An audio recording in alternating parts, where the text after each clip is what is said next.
everyone, and welcome back to the Staggered Stands podcast, where I give my staggered stands on anything and everything stand-up paddleboarding, as well as personal and lifestyle. Before we start, like always, I'll give a little update, personal update. I feel like every single week that I've been posting this podcast, I'm like, oh, life's been hectic, or like, oh, life's been crazy, life's been getting crazier.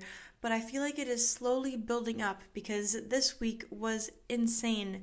How crazy and how many things are changing in my life. And this includes training. Subdoc and Christian Anderson are here in Mexico, and I am training with them, and I hope to continue training with them in the next few weeks leading up to the competition, the Pro Stylita Sup Open in March.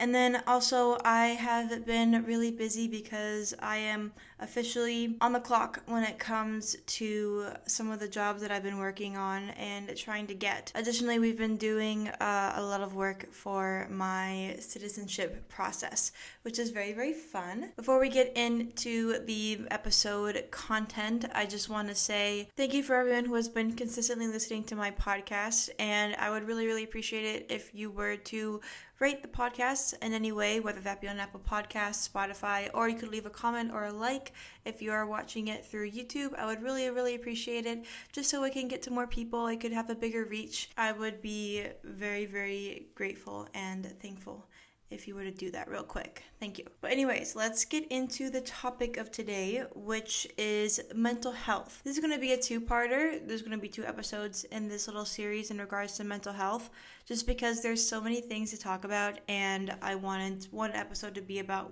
one side of mental health and then the other episode to be about another side of mental health. So this week specifically is going to be tackling insecurity, because it is so common for our insecurities to get the better of us and to affect how we live our life, and it's very debilitating. So learning how to handle insecurity and learning to not be as insecure is really, really helpful for a lot of people. And then next episode, I don't know when it's going to be released. It'll be released in the next few weeks for sure, but there will be a second part to the series. In that episode, I'll be going more into depth with inside a book that I read called The Mental Edge, and talking about a few things that I learned in that book, as well as sharing some personal experiences in regards to my mental health and paddling, so that people know that they're not alone and they can get out of it. But anyways, let's get into today's topic, which is handling insecurity. In 2022, I was a mess when it came to my self-image and my insecurity and how I carried myself. And this was a big reason, was because I needed external validation for a lot of things, and that came in a lot of ways, but specifically needing male attention. And it was more in the fact that I just needed someone to tell me that I was doing good and that I was okay and that I was doing my best, because this was also the beginning of my injury, and I wasn't training at all, and I didn't know if I was using my injury as an excuse to not train or choosing not to train because I did not want to push myself any further. And so instead of figuring that out on my own, I was desperate to find that confirmation with other people. And also, I was so incredibly aware of how other people were thinking of me. I remember that was the year that I completely wiped out all of my social media and all of my TikToks, all of my Instagram, and just had a full-on restart, which was nice, but it was because I was desperate for people to like me and for people to see that I was a cool person. And what would happen is that I would post stuff on my Instagram story of my close friends, on my personal Instagram, and if no one liked it, if no one replied to it anyway, I was like, oh my god, no one likes me, and I would just delete the story. And it was a very, very toxic chain and all that stuff, and it was really, really sad, because looking back at photos and all that stuff from that time that I was so incredibly insecure, it was the most beautiful I had ever been. I was so I don't know, I was gorgeous, holy moly.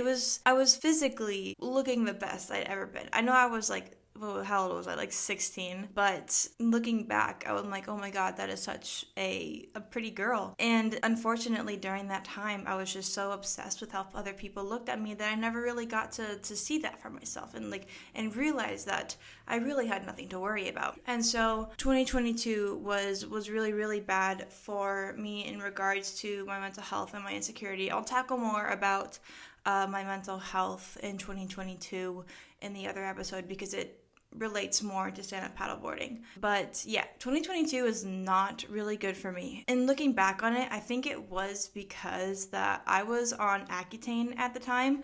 I was on Accutane throughout the entire year.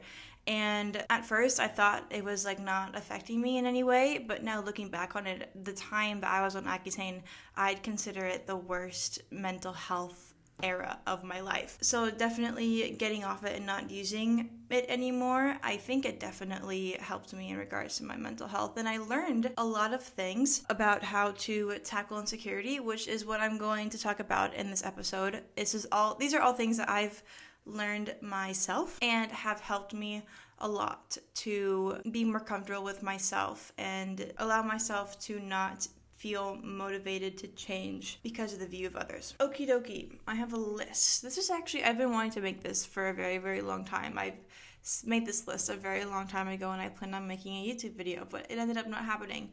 So I'm glad I'm finally using this for a podcast episode. First topic I want to talk about is using a temporal comparison. Now that's a psychology term. Temporal comparison is essentially comparing yourself to your past actions instead of comparing yourself to another individual. So temporal comparison can be really, really good to practice and understand because temporal comparison is really the only comparison you should be doing. Temporal comparison is comparing yourself now to how you were in the past. There's this thing in temporal comparison that is downward and upward comparison, and this is really what you want to avoid.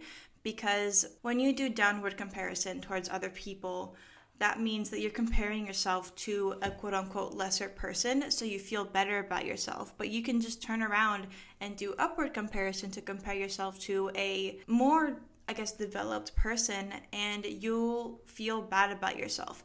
And these are the two types of things you want to avoid because you don't want to have a huge ego, but you also don't want to be burnt out or let down because someone else's achievements are so much greater than yours. What you want to do is you want to focus on your comparison towards your past self and really think to yourself, are you as a person, your actions, your strength, your development, are they getting better over time? And that's really what you should be focusing on, because that also means that you are almost fully in control of this development and this comparison. It's like, well, if you are comparing yourself to how you were a year ago and you're no different, you still have bad habits, you're still not really a good person, that can help you learn and start moving forward and start developing as a person. So there's a few ways that you can work on your temporal comparison, and these are all things that I did. A big thing was to just take photos. This doesn't mean body checking or anything. This just means taking photos of how you were. You can take photos of what you are doing at the time. Anything really. You can take photos and you can log it, and it'll serve as a pin as to what you were doing at that time. And so in the future, when you look back, you can see whether or not you've improved. Another big way is to journal. I've been journaling for over a year now.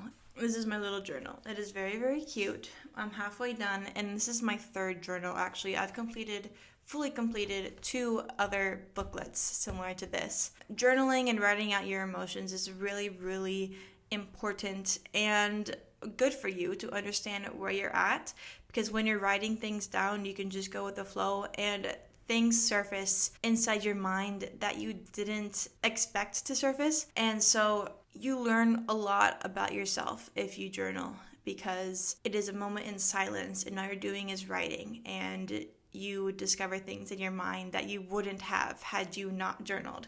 And this really, really helped me in 2022 understanding what I was feeling. And it also kind of gave me an idea of what I had to work on to improve what I was feeling. Another way to work in your temporal comparison is to set goals for yourself. If you have achievements that are in place or goals or things that you want to do, you can work on them.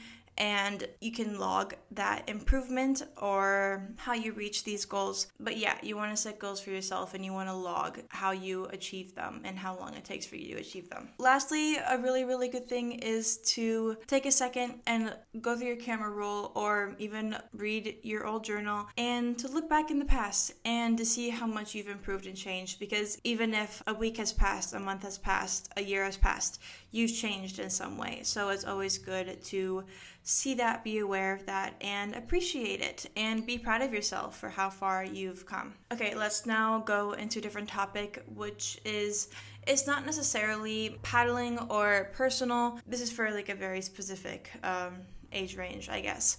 But that is wearing clothes that you feel comfortable in. I feel like, especially for me, if I am not wearing clothes that I feel comfortable in, I overall am such a less confident and more insecure person. And this can affect me in my day-to-day life and just everything in general. So wearing and getting clothes that I feel comfortable in are really, really important. A big thing in this past year that I learned to do was to purchase clothing that works for me and does not fit a specific aesthetic. Because everyone wants to fit into an aesthetic, but do you really think about how you would feel in these clothes, in this aesthetic?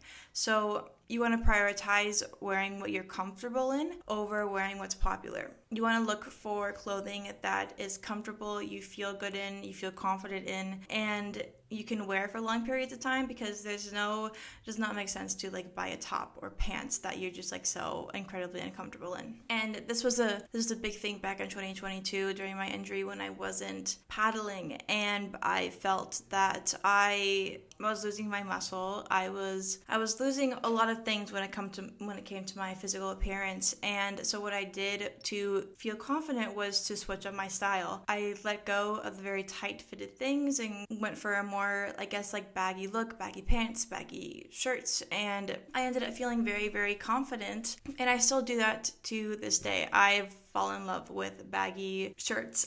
Whenever I buy a shirt, I always get an extra large shirt just because I love how baggy it feels. Okay, next topic on to handling your insecurities is to work on yourself. Now, this seems very, very self-explanatory, but I do want to talk about it. If you are doing nothing to better yourself in some way or to maintain yourself in some way, you will automatically compare yourself to other people, because you will see all the things that other people are doing that you are not. So a really big thing is to work on yourself. And once you start working on yourself, you'll notice little improvements. If you work out, you'll notice your strength improving, even if just a little bit. And you'll become obsessed with the increase and the drive and the improvement that you are making. And you will stop comparing yourself to other people. You'll just end up focusing on what ways you can better yourself. Another thing that you can do is to unfollow people on social media that make you feel insecure or bad, because there's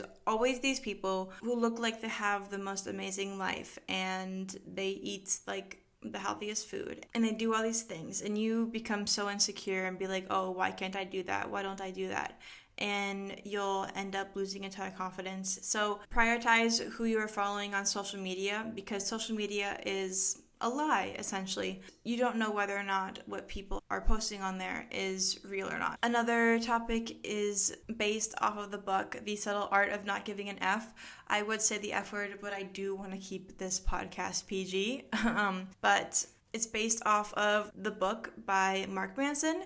It's called The Subtle Art of Not Giving an F. I read the book and I also listened to the summary YouTube video that he has posted on his channel.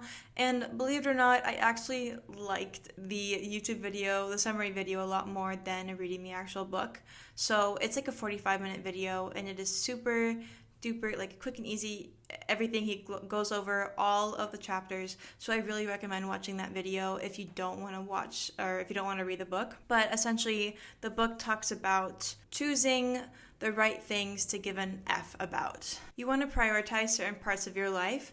And once you start prioritizing those parts of your life, you realize how little important a lot of other aspects of your life are. And this could include insecurity. If you're working on yourself, if you are building up your confidence, if you are gaining strength, if you're getting stronger, there's no reason for you to feel insecure or compare yourself to others. As well as insecurity takes up so much space in your head. So if you let go of that and you are no longer thinking about that, imagine how much space you have in your head, how many actually good thoughts you can fill your head with, and you can prioritize other things. There's a quote from the video that I want to say. It is, quote, "As a rule, people who are terrified of what others think about them are actually terrified of all the crappy stuff they think of themselves being reflected back at them." So essentially, people who are scared of what others think of them are terrified of what they actually think of themselves being